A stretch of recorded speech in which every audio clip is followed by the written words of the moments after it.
एरसमा block Shri Shri Jagannath महाविद्यालय कुठी बालिगुदा एरसमा निर्वाचन मंडल विजु जनता दल युव सभापति पार्थ सारथी राउत, विजु जनता दल छात्र सभापति सोनक सामल, छात्र कार्यकारी सभापति चंदन मल्लिक नेतृत्व में विजु युव छात्र जनता दल तरफ आंदोलन करा गोपालपुर समुद्र बेलाभूमि में छात्री गण बलात्कार एवं क्रम वर्धिष्णु महिला निर्यातना विरोध में जगन्नाथ महाविद्यालय फाटक सम्मुखें राकेश स्वाई, विक्रम दलई, विकास सेनापति, महिमा स्वाई, प्रताप स्वाई, विप्लव महांती, सौरभ साहू समेत शताधिक युव छात्र छात्री और युव बीजेडी कर्मकर्ता माने धारणा और प्रतिवाद करी राज्य में चली बीजेपी सरकार शासन व्यवस्था दिनकू दिन नारी निर्यातना वृद्धि पाइबार लगी।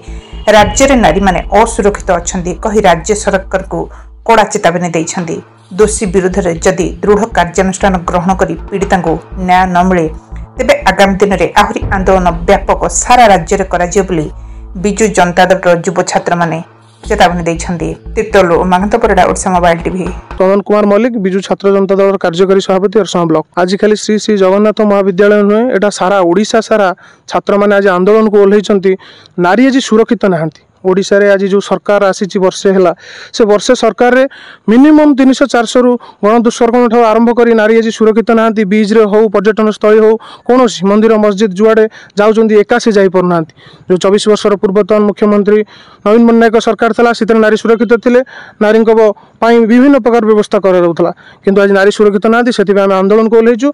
आज ये खाली चेतावनी दिहला सरकार को, सरकार जदि न चेतिबे आगामी दिन में आंदोलन दृढ़ हम आउ ए प्रतिवाद आज मूर्धुआ पड़ा। ये खाली उड़ीसा सारा समस्त कॉलेज जो मानक कॉलेज इलेक्शन होची न होची आम सचेतन करने चाहूँ।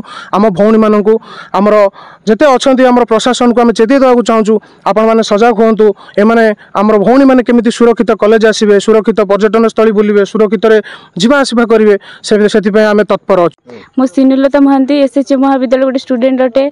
आज ये आम समस्ते एकाठी होइछु नारी सशक्तिकरण नारी मानक जो भली निर्यातना दि जाउछि ता विषय रे आमे किछि आंदोलन करबा चाहूछु। आम कॉलेज पक्षर आज बहुत पिला माने आंदोलन बसथिले सेथिबे आमे चाहूछु सरकार आम कथा शुणु। आम नारी मानक जेमिति फ्रीडम हिसाब रे बंचिया पई दउ, आमे भी फ्रीडम हिसाब रे बंचाउ चाहूछु।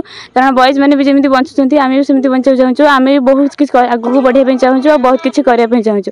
आउ सरकार आगे मोर एतिक अनुरोध आमको भी फ्रीडम दउ, आमे भी सेमिति भलसे रहू। मो एरसमा ब्लॉक रो छात्र सभापति विजु जनता दल तरफ आम यही छात्र को आम यही आंदोलन को ओल्लैलु एथि जे कि आम अपेक्षा भी करूँ जे कि आमर न्याय मिलिबो।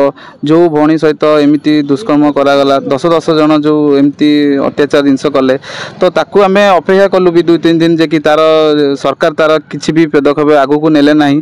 तो आम एठी आसिकी गोटे आमर गोटे गेट सामना सम्मुखें आम गोटे छोट आंदोलन आम करूँ। जदि यार किसी पदक्षेप आगू को किसी भी न हुए ताले आपर गोटे आहरी बड़ आकर टोटाल रास्ता रोक ओडिशा बंद डाकरा ये सब जिन कार्यक्रम जिन सरकार 12 घंटा दोषी दोषी मान को अरेस्ट करके न्याय जिन मिलनी। पुणी देखो ब्रह्मपुर केस गोटे परदिन गोटे आसी अमेरिकार राष्ट्रपति भी कहीदें जे कि ओडिशा को 6टा राज्य को कही कि जगह को तुम जीव भी ना बोली। आ थोड़ा लज्जाजनक कथा आउ कि किसी जिन ना भारी खराब जिन लगुच। कारण सरकार माँ भौणी जिन ना कि आम देह कहीं जाऊँगी कि गोटे माने झील सहित एत खराब कम होती तथापि आम सरकार एमती अनेक बस सत्वे भी ताकू न्याय न मिलू ता भीतर भी 2-3 जन सहित एमती हो सारा न्याय ताकू फांसी दि जाऊ ताकू से झील जमी मुंड टेकी आगू चली पार से जिनस से झील ए कौ परिस्थिति थी कौन करूब